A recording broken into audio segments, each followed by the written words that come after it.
Hello everyone, Grand Harrier here once again with another replay rundown. In today's edition, we have a Tri-Brigade Lyrilusc versus Hero matchup. Now, I have been wanting to highlight some of these matchups involving both the best deck of the format and those rogue strategies that I do think still have a place as we head into the KC Cup format of February 2025. Everybody knows that Hero and Salad are by far the most dominant strategies, but there are several others that have proven surprisingly resilient. And as we are going to see in today's matchup, Tri-Brigade Lyrilusc remains one of those. Now, we did feature Carrot in a previous replay, and this is from the same tournament, the Battle Phase Revival, which took place on February 1st, 2025, Saturday. Now, we are going to see the Tri-Brigade player going first here. The bird call searching for a sparrow. So again, we are leaning into the Lyrilusc side of things first. The Cobalt is going to search for the Sapphire Swallow, which will give us follow-up after we go for the Recital Starling. Grabbing a copy of Nerval, which we can summon out with the Sapphire Swallow. And after we get Nerval to the field, we are going to be able to go for our Farigite. Now, I do want to highlight this, that this is one of the ways you can get to your end board that does not require you to lean into the Tri-Brigade side of things right away. One of the most common lines is to use Fractal to get into Karis, and then from there you go search for your Lyrilusc cards. If you already have access to your Lyrilusc cards, this is an alternative path to a very similar ending. Now we are going to go for the Shureg, using the Shureg and the Nerval to make a Bearbrum. In this case, both the Farigite and the Bearbrum have been made correctly, which means that they can be used as part of a revival off of the Revolt, which is something that the going strictly from the Tri-Brigade line can actually struggle with. Oftentimes they will have to go through double Rugal to ensure that one of the Rugals is summoned correctly to be able to do a 2-monster revolt, which is what you want to aim for, because oftentimes your board is going to be clogged otherwise with a Nightingale and a Rugal. Meaning that you need to be able to get to your Shureg off of only 2 spaces. And that's going to be, of course, either Rugal +1, 3+1, or in this case, Bearbrum plus Farigite, both made correctly, 2+2. Now we are going to search off of both the Shureg and the Nerval. Summoning the Fractal to the field, making a copy of Double Dragon Lord. Now we will notice here that we did not search off of the Bearbrum, which likely means either we already have the Revolt, or we elected not to instead focus on making the Nightingale, as using the Revolt line would have locked us out of our link plays, or locked us out of our Xyz plays into the Lyrilusc line.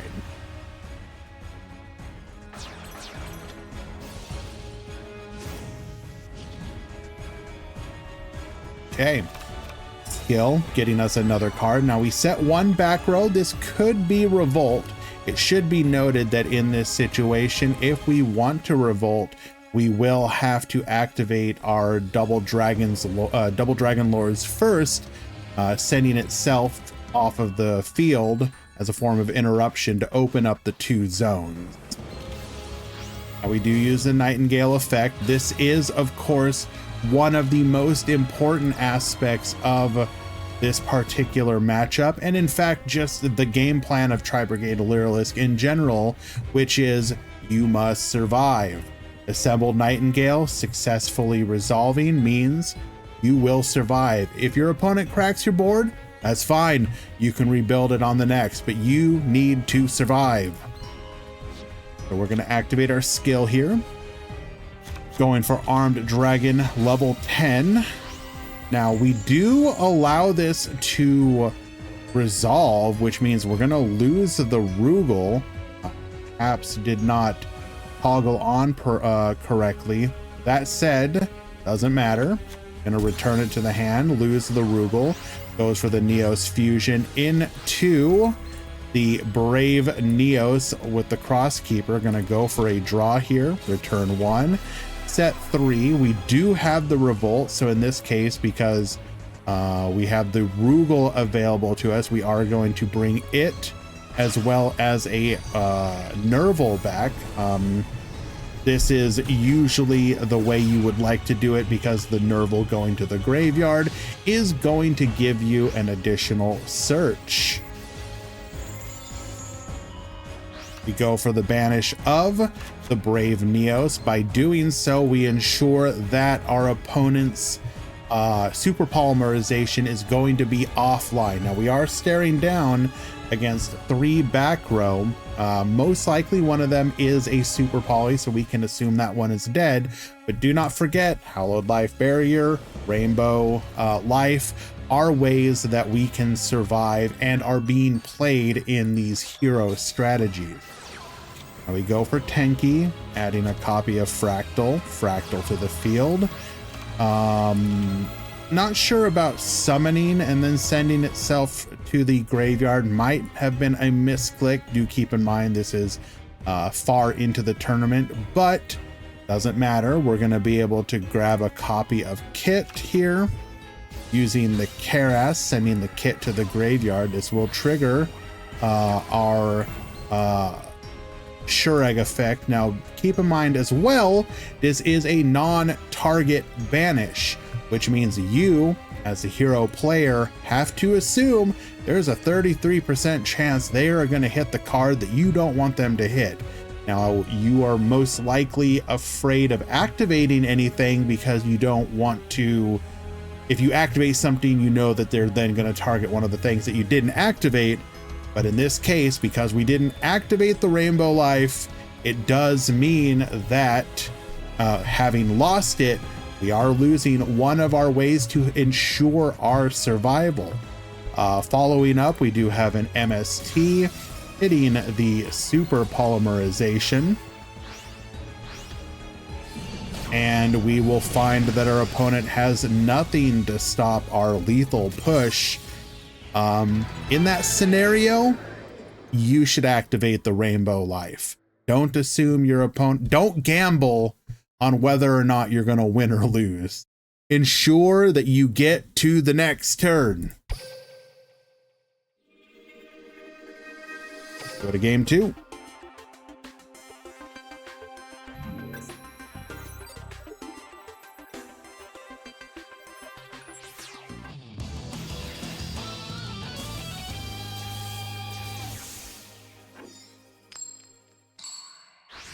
All right. Tri-Brigade Lyrilusc player going first once again. We are going to see a Tenki for the Fractal. And the Fractal line dumping the Nerval very likely means that we had the Kit in hand. Normally you want to go Fractal into Kit, Kit into Nerval, Nerval search Karas. However, if you do not have that and the Kit is instead in your hand, You will then discard the kit via the Karis. That will dump another. Now we do have an effect Veiler here, negating the Karis effect. We're gonna go for the Nerval, but we have a second effect Veiler, the absolute bane of the Tri-Brigade archetype. We can almost always guarantee 2 pushes. If you can stop both of those, we can be in a lot of trouble, especially with only 1 card in hand. Means that getting into a our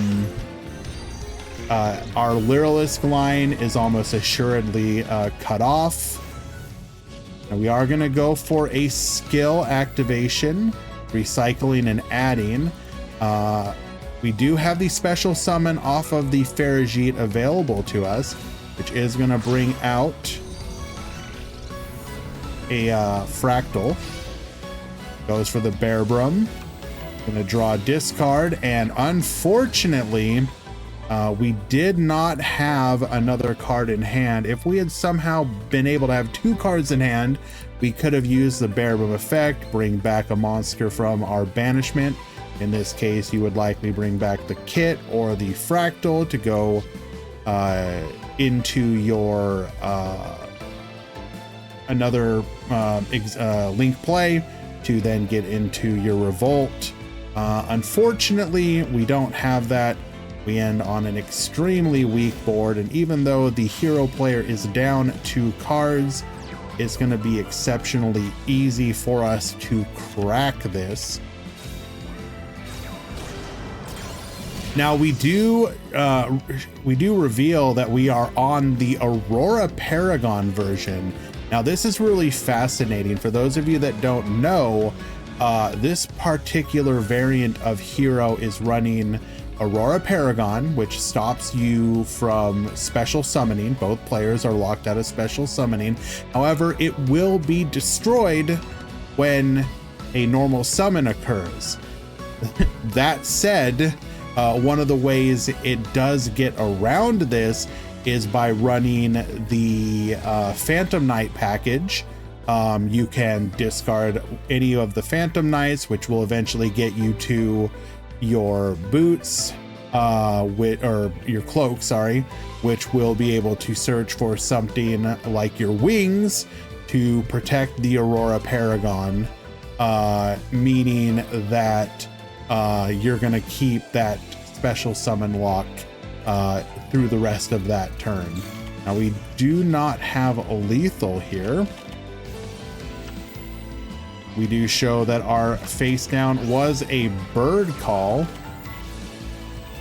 Now we normal summon the Wagtail, and sure enough, Phantom Knight's wings will protect the Aurora Paragon, and it will not be destroyed, meaning that we cannot perform a special summon, which means we can't play the game, and Lintu will take game number 2.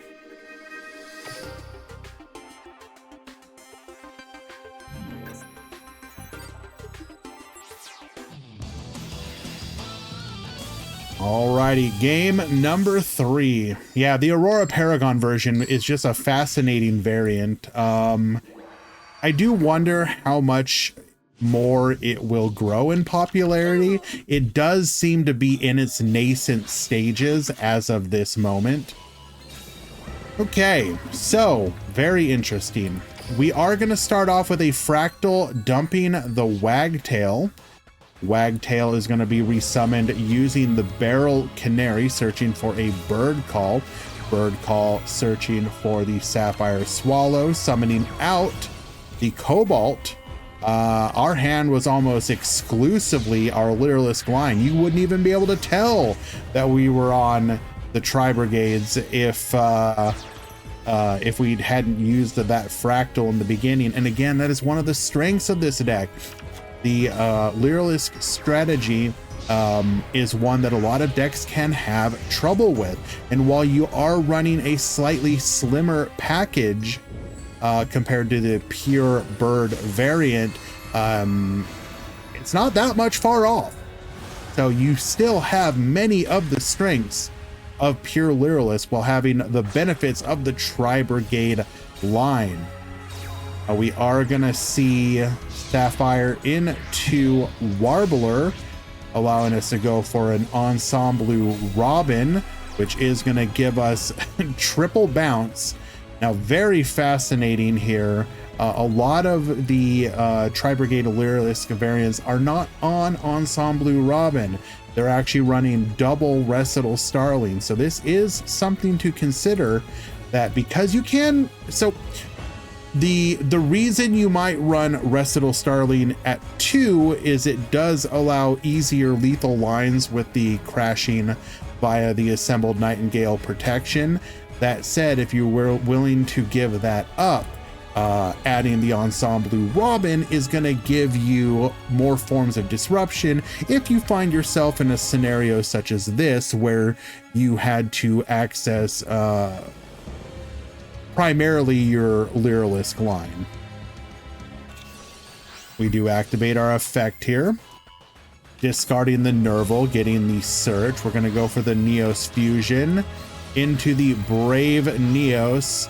Ensemble Robin is especially punishing here, as we are going to be able to send that back to the hand, i.e. the extra deck, and we are locked out of any more special summons. Draw 2, return 1. We are going to get to the Armed Dragon Thunder level 10 here. Grabbing our copy of Super Polymerization. MST does hit the Rainbow Life in the end phase. We have 1 back row. If it's a Super Poly, it is dead, doesn't do anything. So potentially 1 to 2 interruptions, as well as hand traps, which we do run. We're going to search for another copy of Nerval here before going for a Link to Farigite. Summoning the Nerval, going for a Banish 4 into the Shurag. We do have the Rainbow Life. So we are protected for the turn. Go for the Bearbrum effect, Shurag and Nerval, giving us 2 additional searches here. It's going to be Karas and Kit. Karas, hitch the Kit. Banish 2 into the Double Dragon Lords. Go for our Rugal here, set 1, which most likely is going to be our Revolt. Our opponent will go. We'll use Nightingale effect once again. Neos Fusion into the Brave Neos. Cloak is going to search for a copy of Ragged Gloves. Using the skill, send the Gloves to get the Neos. Grabbing a copy of Polymerization. Gloves dumping the Boots. Boots grabbing the Wings. We will then spin into a Revolt, bringing back Farigite and Bearbrum into the Shurag, banish the Neos, turning off the Super Polymerization. And from here, it's going to come down to, did we draw more defensive cards like Rainbow Life? We did not. One of those likely the dead Super Polymerization, and Carrot will win in a 2-1 victory. Very nice. As I said, Tri-Brigade Lyrilusc, one of those decks that is on the fringe of the metagame, but it is deceptively powerful, and I think it is only going to become more so if we see any sort of hits coming to the dominant Saladin hero strategies after the February KC Cup. It is one of those decks you should keep your eyes on, as it is likely to only get better over time. Could be wrong, but I have a good feeling about it. Anyways, thank you once again for watching this. I'm still pretty much learning about how I want to do these things, but they have been a lot of fun, and the feedback has been very pleasant. If there are any particular matches you would like to see featured, or any strategies you would like to be see discussed, please let me know, and I will certainly try and bring those to you. Till next time, take care.